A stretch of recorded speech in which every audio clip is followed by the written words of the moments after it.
Welcome to my YouTube channel. Kung bago ka lang sa channel na to at true-blooded Aldab Nation ka, tama po ang channel na pinuntahan mo, kaya considering na po kitang bagong subscriber. At huwag mong kalimutan pindutin yung bell para lagi po kang updated sa bagong video na ilalabas ko. Salamat po sa iyong pag-click sa channel na to. As a sign of gratitude to the newest member of the family and product ambassador, Mr. Alden Richards, at this moment, the president of Honda Philippines Incorporated, Ms. Sayaka Aray, is giving him an all-new Giorno Plus that can be his new fashion statement on the road. Modern classic design, powerful, truly a class that lasts.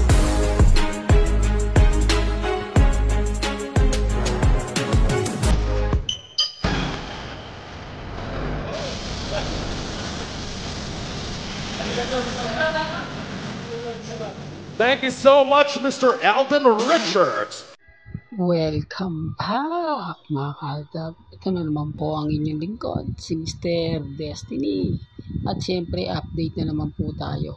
Kakaiba nga po raw ang pinakita ng Honda management kay Alden Richards, na kung saan talaga naman pong pinakilala siya. Sa dami po ng mga nakilala kong endorsement po ng Honda, maliban po kay Coco Martin, talagang kakaiba yung introduce para kay Alden Richards bilang ambassador, no? Sabi ko nga po sa inyo, talagang marami na talaga naiinggit kay Alden Richards. Marami talagang magpapatunay na iba na po yung kasikatan ng isang Richard Polkerson. O, di po ba? Ngayong walang update si Alden, somatic na yan mga Aldab, na kumbaga may mga ganitong ganyan. Sa mga nagtatanong po sa atin patungkol po sa interview kay Alden na babalik daw siya sa pagiging host ng All Out Sunday, hindi po totoo yun. Mag-guest lang po siya. Ito yung sinasabi ko na magiging freelancer na lang po. Yung pwede siyang pumunta, po pwede siyang tumanggi po ba, pero hindi po siya magiging host. At yun, tuwing Sunday lang po yun, hindi siya obligasyon na pumunta. Di po ba nabanggit ko na sa inyo yan, bagsak kasi yung ratings ng All Out Sunday. Halos karamihan kasi ng artista dyan taga Sparkle Artist Center. Siyempre kailangan mag-guest naman ni Alden Richards, kailangan pa-hypin o pataasin ni Alden Richards yung energy ng All Out Sunday. At nakita nyo naman po, wala po siyang teleserye bukod sa pag-guest. Di po ba tama na naman ako na magiging freelancer na lang, on call na lang si Alden kapag pinatawag siya o mag-guest ka rito sa All Out Sunday? Hindi siya tatanggi hanggat sa kaya niya. Pero never po siyang gagawa ng teleserye. At ang sabi nga niya, kumbaga hindi niya sinasabing hindi siya gagawa. Normal lang po yan. Etong mga nagko-komento po sa atin, talagang malaki po yung galit sa akin, no? Sinasabi nilang hindi totoo yan. Gagawa pa rin ng teleserye si Alden. Wala naman siyang sinabing hihinto na siya sa pagiging artista. Wala po naman akong sinabi, no? Kasi sa totoo lang po, hindi naman sasabihin ni Alden na ayoko na sa GMA, hindi na ako. Lahat po ng mga sinasabi niya, base lang naman po yun sa magiging senaryo. Kasi hindi naman pwedeng sabihin ni Alden na hindi na ako gagawa ng project lahat-lahat sa GMA. Hindi niya nasasabihin yun. Pero ang sabi nga po, pahinga muna siya sa showbiz o pahinga muna siya sa paggawa ng teleserye. O ibig sabihin, itong taon na to, walang nakaline up po sa kanya. Itong taon na to, hindi po siya binigyan o talagang tinanggihan niya. Kasi sasabihin na baka part ng August gagawa ng ganito. Yung tipong advance nga po mag-isip. Yung tipong ganon. No, ngayon alam nyo na.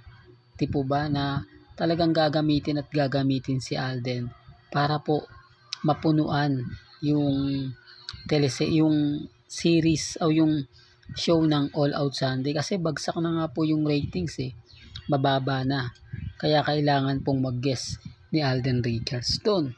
Hindi naman po obligasyon niya yun, at never pong linggo-linggo. O tignan natin po sa February 9, kapag tapos ng guest ni Alden sa All Out Sunday, hindi na po yun masusundan. Pero syempre wala naman pong maniniwala sa atin, di po ba? Wala naman pong magsasabi ng ganito ganyan, pero okay lang po yan. Hindi naman po ako namimilit Gaya po ngayong weekend, walang update si Alden, walang ganap naman kay Mengay. Ito po kasi yung family bonding na kung saan magsisimba kayo, mamamasyal kayo ng mga anak mo, kakain kayo sa labas, magse-celebrate kayo, di po ba? Ito yung pinapaliwanag ko na ginagawa po talaga ito ni na Alden at ni Min. Yun nga lang sa private lang po talaga. Alam nyo po ba na may private resort si na Alden Richards? Alam nyo po ba na may private plane po si Alden Richards? Kaya nga po may papakita ako sa inyo mamaya mga video na kumakalat po sa social media na taga District 1 nga po ang nag-post. Hindi po ba? Yan po yung ipapakita ko sa inyo mamaya. Yan po yung kagandahan at syempre ebidensya na rin po at resibo. Sa ngayon, wala pong post o update po si Mengay. For the record lang po, kahit po sa Facebook, sa Twitter, sa Instagram, wala po. Kaya kung may makikita po kayong mga post kuno na mga main fanatics, Armain, hindi po yun totoo. Sa bagay mga kaaldab, wala na rin po ako nakikitang post ng Armain Hindi ko na rin po nakikita yung mga admin na nagpo-promote. Di po ba? Siyempre siguro napuno na sila. Wala naman kasing update Walang post, walang ganap. Malamang mga ibang artista na nga po talaga ang sinusubaybayan na po nila. Yung tipong masipag mag-update, yung tipong maya-maya o kada araw nagbibigay ng post, nagbibigay ng mga ganap. Kasi pagdating kay Mengay, wala talaga no? Pagdating ng Monday to Saturday, bibihira lang siya mag-post. Magpo-post lang siya pag magpo-promote. Tapos sa Facebook pa.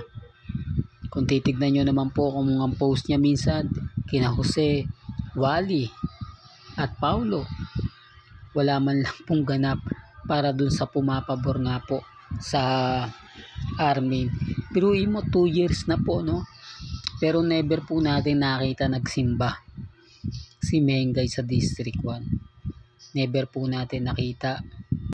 Sinasabi ko lang po ito para lang po sa taong dumadaan at bumibisita po sa channel ni Mr. Destiny. Hindi po ako namimilit. Kumbaga wala pong pilitan. Kung ano po yung pananaw po ninyo, kung ano po yung paniniwala ninyo, nire-respeto ko po yan at ginagalang. Sabi ko nga po sa inyo, maging relax lang po kayo, maging kampante. Malay nyo, bukas sa Makalawa, mag-iba na yung panahon. Di po ba? Na dating ine-expect natin na ganito, ine-expect natin na ganun, maglaho na, di po ba? Hindi, sinasabi ko lang po ito para lang klaro. Sinasabi ko lang po ito para lang po malinaw. Lalo na po yung mga taong dumadaan at bumibisita po sa channel natin na kapag mag-react, talagang halatang guilty. Di po ba? Kaya nga sabi ko sa inyo, pagsapit po ng February 9 sa All Out Sunday, sa susunod na linggo, hindi nyo mapapanood uli si Alden Richards. Schedule na po siya. Sabi ko nga, bakit kailangan sa February 9 pa? Pwede naman po sa Chinese New Year po. Hindi po ba? Para lalong mas maganda, mas kaaya-aya yung pagpe-perform niya. Pero hindi ako namimilit may kanya-kanya po tayong pananaw at opinion. Sinasabi ko lang po ito para po dun sa mga taong naiinis po at nagagalit sa akin. Di po ba? Bakit kailangan February 9 pa? Well, hanggang dito na lang po ang ating latest updates. Kaya kung gusto nyo pa po ng pinaka-latest at sariwang update, abay tumutok lang po kayo dito po sa channel ni Mr. Destiny para updated po kayo sa mga bago at sa mga latest po na i-upload po natin maya-maya lang. Kaya kung bago ka lang sa channel na to at isa kang true-blooded Aldab Nation na nagmamahal kina Mengge at Isoy, tama po ang channel na pinuntahan mo, kaya consider na po kitang bagong subscriber. At huwag mong kalimutang i-share ang mga video po natin sa mga mami, sa mga titas at sa mga senyor. Hanggang sa muli, salamat po sa panonood at makikinig.